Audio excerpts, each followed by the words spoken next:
Paz do Senhor, irmãos. Vamos continuar na nossa leitura bíblica diária. Vamos para o livro de Gálatas, capítulos 1, 2 e 3. Eu, Paulo, escrevo esta carta. Que fui chamado para ser apóstolo não por pessoas ou por meio de uma pessoa, mas por Jesus Cristo e por Deus, o Pai, que ressuscitou Jesus da morte. Todos os irmãos que estão aqui comigo mandaram saudações às igrejas da Galácia. Que a graça e a paz do nosso Pai e nosso Senhor Jesus Cristo estejam com vocês. Em obediência à vontade do nosso Deus e Pai, Cristo se entregou para ser morto a fim de tirar os nossos pecados e assim nos livrar deste mundo mau. A Deus seja a glória para todos sempre. Amém. Eu estou muito admirado com vocês, pois estão abandonando tão depressa aquele que chamou por meio da graça e estão aceitando outro evangelho. Na verdade, não existe outro evangelho. Porém, eu falo assim porque algumas pessoas que estão perturbando vocês querem mudar o evangelho de Cristo. Mas se alguém, mesmo que sejamos nós ou um anjo do céu, anunciar a vocês um evangelho diferente daquele que temos anunciado, que seja amaldiçoado. Pois já dissemos antes e repetimos: se alguém anunciar um evangelho diferente daquele que vocês aceitaram, que essa pessoa seja amaldiçoada.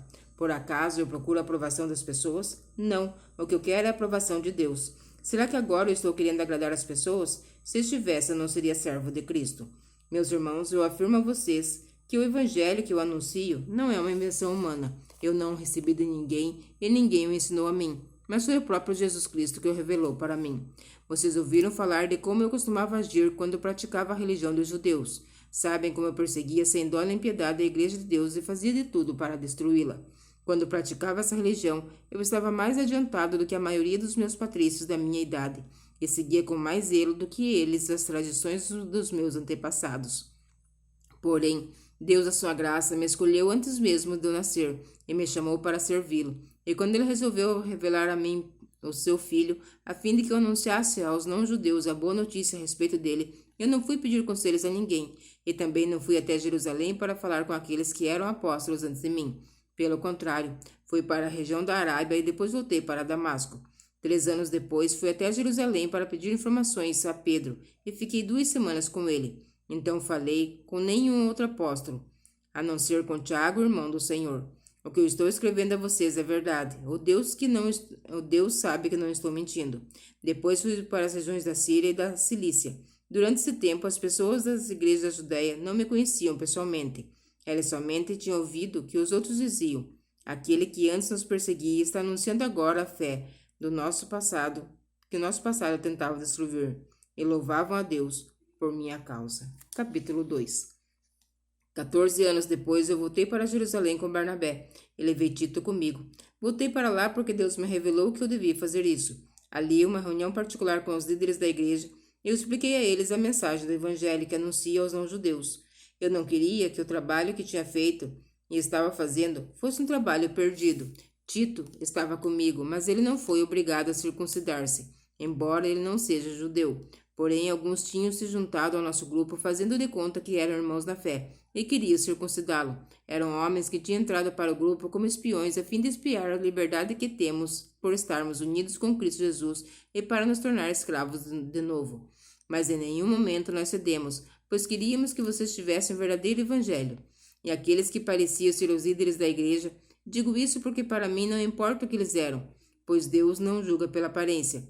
Aqueles líderes, repito, não me deram nenhuma ideia nova. Pelo contrário, eles viram que Deus tinha me dado a responsabilidade de anunciar o evangelho aos não-judeus, assim como tinha dado a Pedro a responsabilidade de anunciá-lo aos judeus. Pelo poder de Deus, fui feito apóstolo para anunciar o evangelho aos não-judeus, assim como Pedro foi feito apóstolo para anunciar o evangelho aos judeus. Por isso, Tiago, Pedro e João eram considerados os líderes da igreja. Reconheceram que Deus que tinha dado essa tarefa especial. E como sinal de que éramos todos companheiros, eles deram a mim e a Bernabé um aperto de mãos. E todos nós combinamos que eu e Bernabé iríamos trabalhar entre os não-judeus, e eles entre os judeus. E eles nos pediram uma só coisa: que lembrássemos os pobres das igrejas deles, e isso eu sempre tenho procurado fazer. Porém, quando Pedro veio para Antioquia da Síria, eu fiquei contra ele em público, porque ele estava completamente errado. De fato, antes de chegarem ali, alguns homens mandados por Tiago, Pedro, tomavam refeições com os irmãos, não judeus, mas depois que aqueles homens chegaram, eles não queriam mais tomar refeições com os judeus, porque tinha medo de que eram a favor da circuncisão os judeus.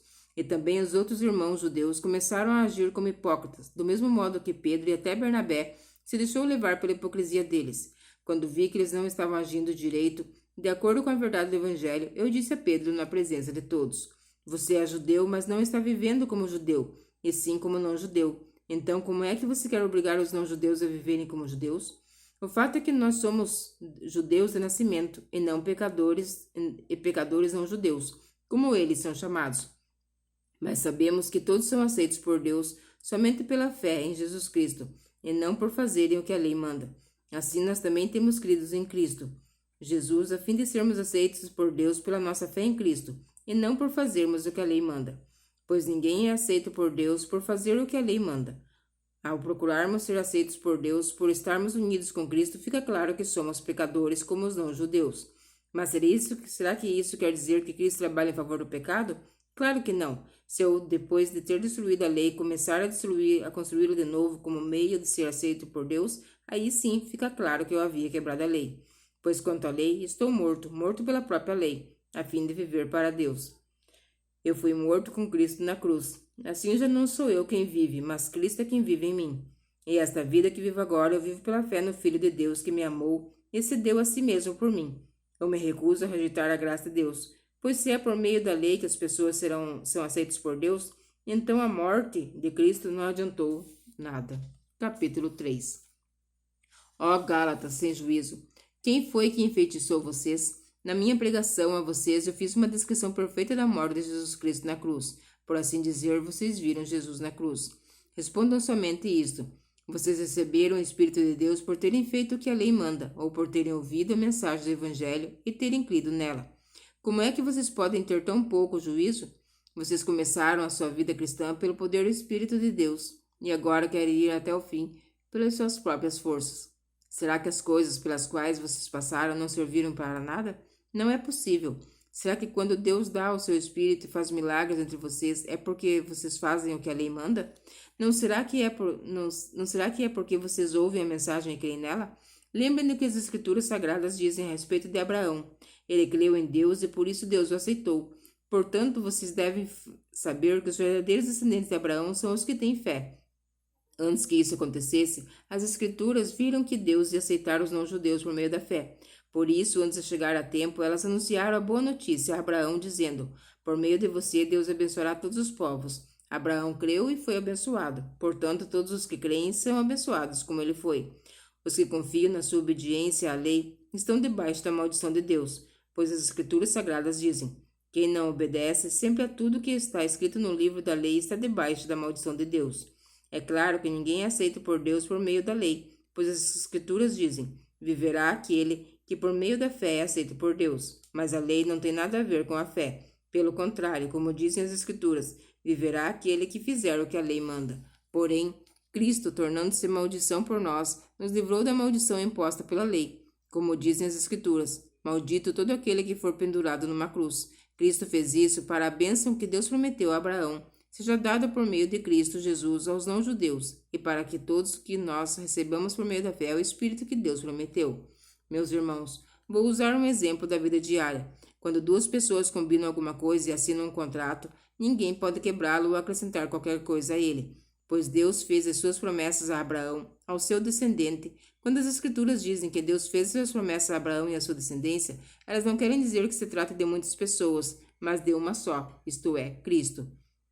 O que eu quero dizer é o seguinte: Deus fez uma aliança com Abraão e prometeu cumpri-la. A lei que foi dada 430 anos depois não pode quebrar aquela aliança, nem anular a promessa de Deus, porque se aquilo que Deus dá dependesse da lei, então o que ele dá já não depende da sua promessa. Mas o que Deus deu a Abraão, ele deu porque havia prometido. Então, por que é que foi dada a lei? Ela foi dada para mostrar as coisas que são contra a vontade de Deus. A lei devia durar até que viesse o descendente de Abraão, pois a promessa foi feita a esse descendente. A lei foi entregue por anjos e um homem serviu de intermediário. Porém, não é preciso haver intermediário quando se está falando de uma só pessoa, de um Deus, e Deus é um só. Será que isso quer dizer que a lei é contra as promessas de Deus? É claro que não, porque se tivesse sido dada uma lei que pudesse dar vida às pessoas, então elas seriam aceitas por Deus por obedecerem a ela. Porém, as Escrituras Sagradas afirmam que o mundo inteiro está dominado pelo pecado, e isso para que as pessoas que creem recebam o que Deus promete aos que têm fé em Jesus Cristo. Mas antes que chegasse o tempo da fé, nós éramos prisioneiros da lei, até que fosse revelada a fé que deveria vir. Assim, a lei ficou tomando conta de nós até que Cristo viesse para podermos ser aceitos por Deus por meio da fé. Agora que chegou o tempo da fé, não precisamos mais da lei para tomar conta de nós, pois por meio da fé em Cristo Jesus, todos vocês são filhos de Deus, porque vocês foram batizados para ficarem unidos com Cristo. Assim, se revestiram com as qualidades do próprio Cristo. Desse modo, não existe diferença entre judeus e não-judeus, entre escravos e pessoas livres, entre homens e mulheres. Todos vocês são um só, por estarem unidos com Cristo Jesus. E já que vocês pertencem a Cristo, então são descendentes de Abraão. Receberão aquilo que Deus prometeu. Amém. Que o Senhor Jesus abençoe a minha vida, abençoe o meu lar e o teu lar. Fique na paz do Senhor Jesus Cristo.